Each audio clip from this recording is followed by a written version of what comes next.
વીરપુર જલારામ ગામની સીમ વિસ્તારમાં ખેડૂતોને જવા માટેનો જૂનો મશીતારાનો કાચા ગાડાનો માર્ગ જેની વચ્ચે રેલવેનું ફાટક આવેલ છે તે ફાટકને 3 કલાકમાં માત્ર 2 મિનિટ જ ખુલતું હોવાથી ખેડૂતોએ ભારે હેરાનગતિનો સામનો કરવો પડી રહ્યો છે, જેથી ખેડૂતોએ રેલવે વિભાગને આવેદનપત્ર આપીને ફાટક ખુલ્લું રાખવાની માંગ કરી। વીરપુર જલારામ ગામના સૌથી મોટા આહાબા સીમ વિસ્તારમાં રાણબાગ પાસે વર્ષોથી રેલવે ક્રોસિંગ આવેલ છે।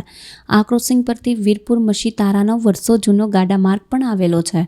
આ ગાડા માર્ગનો મશીતારા ગામે જવા આવવા માટે તેમજ 500 જેટલા ખેડૂતો નિયમિત ઉપયોગ કરે છે, પરંતુ રેલવે ઓથોરિટી દ્વારા આ ક્રોસિંગ પર ઘણા સમયથી એક ફાટક મૂકી દેવામાં આવ્યું છે અને તે ફાટક 2-3 કલાકે માત્ર 2 મિનિટ જ ખોલવામાં આવે છે।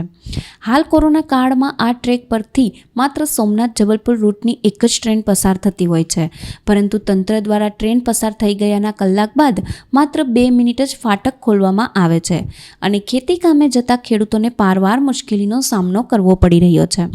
રેલવે લોકોની સગવડતાને બદલે અગવડતા ઊભી કરતું હોય તેવું લાગી રહ્યું છે, જેથી ખેડૂતો વેસ્ટર્ન રેલવેને બદલે પાકિસ્તાન રેલવે તેવું નામ આપીને કહી રહ્યા છે કે અત્યારે અમારે મોટરસાઇકલનો તૂટી ગયેલો પંખો બદલવાની પણ હેસિયત નથી, નહીતર અમે ફાટકની બંને બાજુ મોટરસાઇકલ રાખત જેથી કરીને અમે અમારા કામ કરી શકીએ। અને અત્યારે કોરોના કાળમાં ફાટક પર લોકોનો સમૂહ એકઠો કરવો કેટલો હિતાવહ છે। અમે તો રેલવે તંત્રના જડ નિયમોથી હારી ગયા છે। એવું થાય છે કે અમે ખેતી કામ જ મૂકી દઈએ। અત્યારે ખેતી કામ માટે 8 કલાક વીજળી મળે છે, તેમાં પણ 3 કલાક તો ફાટક ખોલવાની રાહ જોવામાં જ પસાર થઈ જાય છે। રેલવે તંત્રથી ત્રસ્ત ખેડૂતોએ આજે ફાટક પાસે હોબાળો મચાવી ફાટક ખોલોના નારા લગાવી ફાટકને ખેડૂતો માટે ખુલ્લું રાખવાની માંગ કરતું આવેદનપત્ર વીરપુર રેલવે સ્ટેશન માસ્ટરને આપ્યું હતું।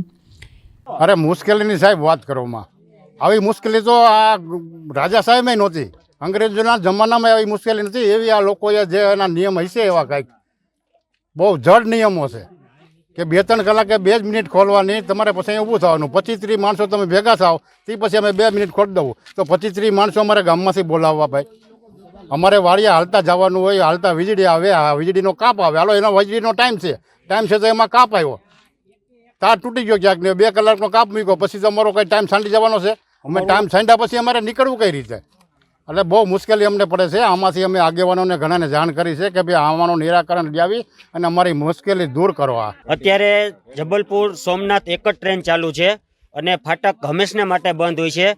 2-3 કલાકે 2 મિનિટ ફાટક ખોલે છે, ક્યારે વાડીએ જવું ક્યારે ઘરે જવું અમારે કાંઈ નક્કી ન હોય, ટાઈમનો વીજળીનો ટાઈમ અલગ અલગ હોય છે। અને અત્યારે તમે જોઈ શકો છો બધા વાહન કેવડા ભેરા થયા છે, બૈરાઓ પણ સાથે છે, એને હજી ઘરે જઈને રસોઈ બનાવવાની છે, સાંજે એવી રીતે થાય છે, સાંજે આવી તો ફાટક બંધ હોય છે, ક્યારે રસોઈ બનાવી ક્યારે ઘરે જઈને જમવું, પહેલો ફાટક ખુલ્લો હોય છે અને છતાં આ ફાટક બંધ હોય છે। અને જો બધી ટ્રેન ચાલુ થાય તો આ ફાટક 24 કલાક માટે બંધ રહે। 400 થી 500 ખેડૂના આ માર્ગ છે, તો આ વાડીએ જવા માટે તો શું તકલીફ કેવી ઊભી થાય છે। 2 કલાકથી અમે અહીંયા આવીને ઊભા છીએ, ફાટક બંધ છે, સતત અહીંયા ફાટક દિવસનું બંધ રહે છે, રાતે પણ બંધ રહે છે। અમે ખેડૂત લોકો છીએ, અમારે હાલતા કામ હોય, હાલતા જવાનું હોય, આવવાનું હોય, માલ સામાન હોય, અમારા ઢોર ઢાખર અહીંયા હોય, અહીંયા ફાટક મેન છે। ફાટક મેનને અમે કહી છીએ, વિનંતી કરી કે ભાઈ અમને તમે ભેગા કરોમાં, આ કાળમાં આ કોરોના કાળમાં ભેગા કરવા કેટલું યોગ્ય છે।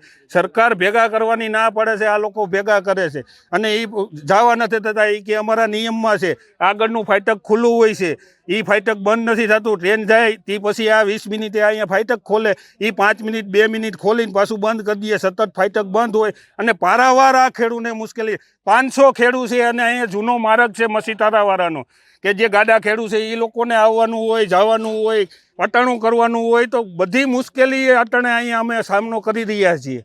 જે અમે સરકારને કે રેલવે તંત્રને એવી વિનંતી કરીએ છીએ કે આનું નિવારણ લાવે।